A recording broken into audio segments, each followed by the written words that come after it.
Hey guys, this is Hell Hades. This is a Raid Shadow Legends video.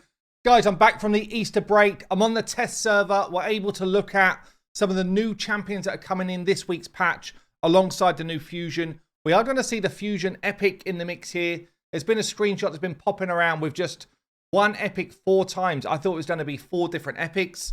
So I guess we'll take a look at that and see what we think, as well as the other new champions that they're adding in. We're going to leave the Fusion till last, but I will talk about the Fusion in some detail. I'm also going to drop a video, probably around the same time as this video, with me doing a bit of a playtest of the new Fusion as well. So let's check it out, see what's going on. Okay, so this is actually the Epic, which we see 4 times in that Fusion picture. And it's Dilaja. With the double blades, looking pretty cool. Looking pretty sweet. Bit of a Mohican going on. The flame Mohican, I like it. Okay, Dilaja, is this going to be someone worth your time if you don't have the resources to go for the main Fusion? Pretty nice base stats. 98 speed, good defense, good HP. HP-based champion, which we like. Means they're quite easy to keep alive whilst you're doing your damage. But normally means that the damage is low unless they've got a funky damage mechanic. Let's see what's going on. A1, double hitter. Each hit heals this champion by 2% of their HP. So you're getting like a 4% heal on the A1. It's not bad if you've got a decent chunk of HP, honestly. A 4% heal. It's not going to be enough to be like your sole way to stay alive. What else is going on? We've got each hit also books up to 30% chance of placing poison.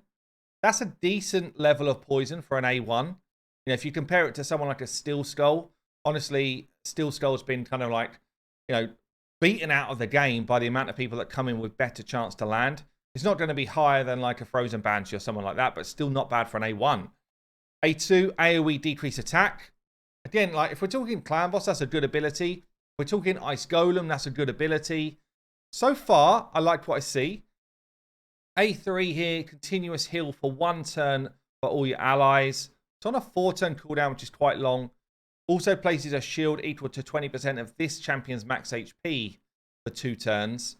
This could be a decent shield. If you've got, you know, 20k base, you're probably going to quite easily get up to 40 to 60k health if you build this champion well, with a decent amount of defense as well. So I feel like that's quite a good shield to be passing off on your team. If this was on a 3-turn, it would be way better, by the way.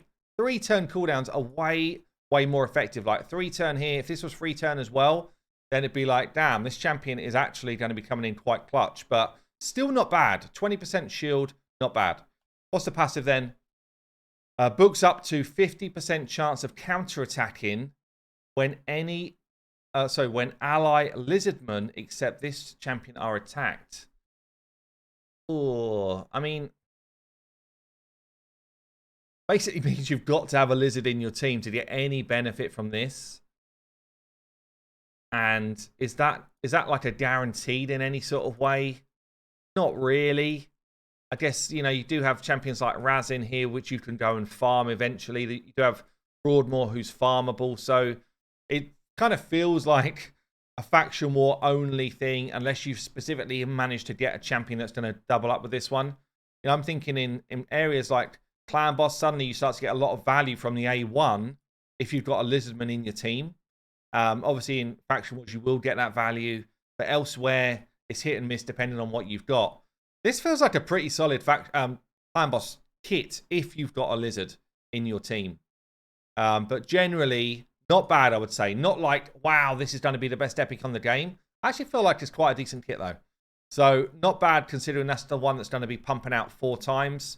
Let's see what else we've got then. Few Sylvan Watchers here. So I'm guessing this is going to be the rare. We don't see it yet, but I'm guessing this is going to be the rare that you need to collect 16 times to make into those epics. Margrave Greenhawk. Bit fancy. Not too bad. Okay. Well, we've got another HP-based champion. Good HP pool. This is good stats for a rare, honestly. Just under 1,000 defense, 1,900 HP, and a decent enough speed. Not bad for a rare. So A1, attacks an enemy, places a small continuous heal for 1 turn on the lowest HP champ. It's okay, nothing too crazy. A2, 3 hits at random. Each hit books up to a 70% chance of placing a provoke. Also places reflect damage on this champion for 2 turns. The reflect damage is a bit of a whatever, but honestly, 3 hits at random, 70% each hit to provoke. That's so good for Magma Dragon, for someone who's going to be quite tanky. For a rare, so good. That's so high for a rare to be able to pump out that much provoke. Also could be used, because the reflect damage only goes on this champion, could be used in Hydra to be your provoke champion. I'm pretty certain, although you'd have to check it, pretty certain that the first hit will go where you hit. So, 70% chance to provoke, although it's on a 3 turn. Maybe that's not high enough, actually. Maybe it's not a high enough chance to get the Head of Decay done. But because you're self-buffing, you can also be like a mischief tank as well. Don't know, guys. What do you think? Okay, not a bad A2, though. Not bad. Certainly Magma Dragon use. And then the A3 here places ally protection on all allies and increased defense on himself on a 4 turn. I mean, it's a small version ally protect, which is a shame. If that was, I guess the big version would just be broken. But selfishly, I really need an ally protection on my free-to-play account. I really need one for my Clan Boss team. The rest of his kit doesn't fit Clan Boss, though. Would you put him in a Clan Boss team? I don't feel like you would. If it was on a 3 turn, it would be way more desirable. I don't know. It's just not quite good enough. I need one of the epics.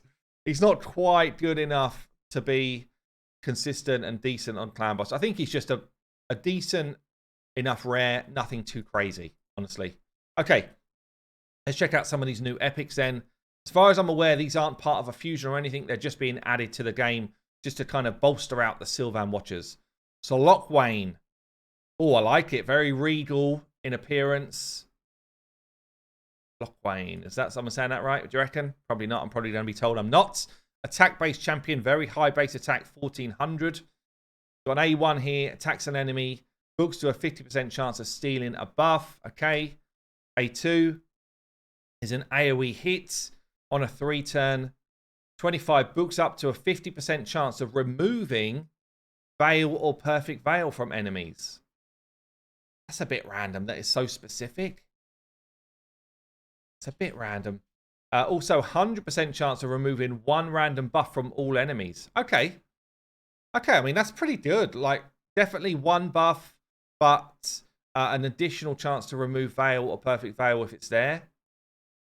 Don't know what I feel about it. It's got to hit hard anyway. It probably will hit hard. So, decent hit plus you're taking away a buff. A bit like a mini Ray type of ability, I guess. And then the A3 here, double hitter. Books to a 4 turn. Ignores shield. Resets the cooldown of this skill if he kills someone. Put it on the passive. Increases his accuracy by 10 for each buff on the enemy. On each enemy. Wonder how that's coded, because sometimes the word in here is not that clear. Does that mean if I'm fighting one enemy that's got 3 buffs, I get a 30 accuracy buff? Or if every enemy's got 3 buffs, do I get 120 accuracy buff for my hits? I don't know, honestly. Interested to see how that's coded. But either way, you get a bit of an accuracy boost. It's not bad, because you're going to need accuracy to do this. Weirdish passive, but not too bad. Speed in arena as well. Looks like a decent kit. It's don't have to hit hard on his A2 to be really worthwhile. But, yeah, looks like a decent enough kit. We've then got this one. Wyronen, something like that. Looking a little bit chilly, honestly. Looking a bit chilly. A bit of a youngster. Got these little freckles. But very serious. Very serious gaze. Obviously seen some bad shit go down. Right, what's going on here? Whoa, this is some big stats. 104 base speed, 1266 defense, and 1700, nearly 18,000 HP. That's a lot of stats for an epic champion right there. What's going on? A1, decrease attack. Books to a 60% chance. I like it. A2, turn me to feel and increase speed. on a 4-turn. Okay, it's only a 15% turn meter fill, which is quite low for an epic. But you do get the increased speed as well. It's pretty much like a high Katoon type move. Nothing else going on. And in the A3, revive someone with HP and turn meter. 30% is not too bad, but not crazy either. Only one dead ally. Also places continuous heal. Speed in faction crypts. I mean, good base stats. The abilities are okay. But you start to compare it to some other epics out there nowadays. And honestly, we've seen a lot better. Yeah, it's obviously the reviver for this faction, which we will need for faction wars along the way. But certainly not like, wow, look at this top tier new epic coming into the game. Okay, we've got a new Void legendary here. Kleidner. Don't know if any of it's silent or whatever, but oh, it's pretty. We've got the nasty looking kind of like claws coming out there. Damn, that's a nice skin. That is a nice look. What we're saying.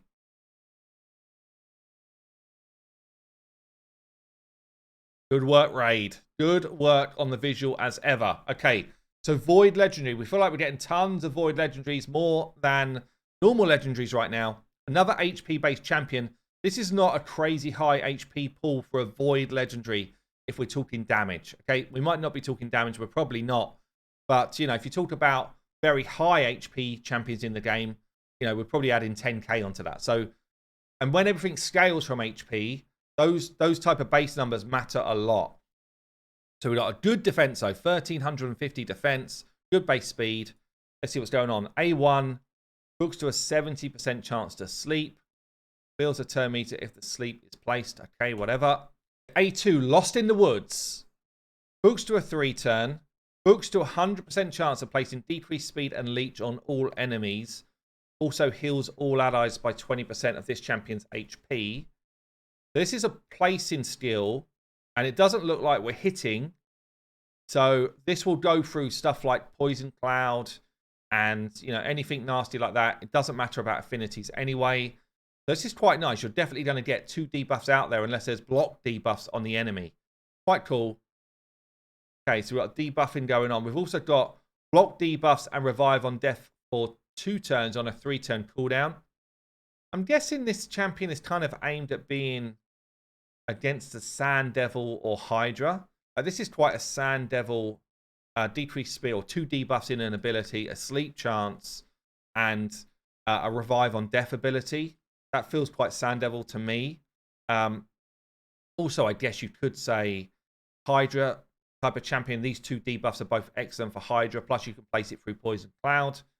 Let's see what the passive does here. So it's on a 1-turn cooldown. Books up to 60% chance of completely blocking incoming damage of the first hit of an attack. Occurs once per turn. First hit of an attack. So this, maybe that steers them towards Arena as well. So, you know, there's a lot of single target damage dealers going out there right now. You've got people like Rotus wrecking the place, Turvold wrecking the place, and, you know, all of a sudden, 60%, the RNG race comes in. Are you just going to completely waste your attack with your big hitter? Could end up being some Arena stuff going on there as well. What do I think? Seems pretty decent. Nothing too crazy.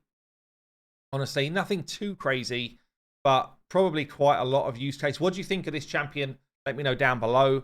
Got HP in dungeons by 40%. Normally, this is kind of where they give you a steer as to what they were thinking. So dungeons, I'm surprised that doesn't say all battles, honestly. You know, just because I wouldn't put her down. I guess maybe they're thinking hard dungeons, but then not sure really. Maybe the revive on death against these new high-end bosses is kind of where they're steering it. I don't know. But let me know what you think down below. Where would you rate this champion highly? Is she Void Legendary enough for you? Okay, let's get on to the last one then. Who is the one we know about? Let's check there's no more. Nope. This is Razelvarg. And this is the fusion coming up. So we've got 110 base speed. That's very high. I thought it would be high. The other base stats are not that high. We've actually got very high base attack, sorry. Very high base attack, high base speed. I wonder if this champion is going to smack We will find out in my video, which is probably already live if you want to check it out right now. And the stats are all of the scaling is based on attack and speed. That's very interesting because of this guy's passive we'll get to in a sec. So triple hit, each hit fills his champion's turn meter by 5%. We've seen it already. He's going to get a 15% turn meter fill. This guy's all about cycling turns to get his passive off. So you've got an AoE leech on the A2 on a 3 turn. Heals this champion by 10% of max HP for each leech placed. Again, it feels very Hydra specific, this champion to me. You've got increased accuracy and increased speed for your team on the A3 on a 3 turn. And then he attacks as well. So that's an attack. So we've got 2 AoE hits. They do damage as well. It could be pretty funky, honestly. And then we've got this passive here, which has been clarified a few things. It's only his speed that's boosting. It will continue through him dying if he's revived, so the stacks will continue, and it will continue through rounds. So if you increase speed through like round 1 of Fire Knight, and then you do it in round 2 of Fire Knight, when you get to the boss, you've already got 2 lots of stacks. So that's quite interesting as well. So each increased speed placed by this champion increases their speed by 5. You think about a Hydra run where you're doing 6 people in your team, then you're gaining 6 stacks per buff cycle, which actually means you only really need to do it 3 times to get very close to max stacks. That's quite quick. That's going to be fast to get there. So he's actually going to cycle up to an extra 100 speed really quick. If we're talking about normal content, I mean, an extra 100 speed is pretty nutty, but I don't know if his kit really is good enough to then say he suddenly becomes OP in the game. But I don't think his kit, unless he hits like an absolute, freight train coming at you full whack, then I don't think that makes him totally OP everywhere. But it's certainly something to consider. Like, gaining 100 extra speed is massive. He's got a very high base as well. So you'll be able to pump this dude's speed up to an insane amount once he gets full stacks. Bearing in mind he's going to have increased speed on him as well. He's going to be nutty. Because increased speed buff goes on your overall speed. Yeah, an aura goes on your base. A buff goes on your overall speed. Turn meter goes on your overall speed. So if you've got someone, if you've got this going off when he's got an extra 100 speed, that's giving him another extra 30 speed. It's a lot. He's going to be very quick. Does that mean he's OP? We don't know unless he can absolutely smack, honestly. But I'm going to be testing that out anyway today. So there you go, guys. That's the new champions coming to the game. What do you think about the Fusion Rare, Epic, and the Legendary? And what do you think about the extra Sylvan Watchers we've got? I've been Hell Hades. I'll see you later.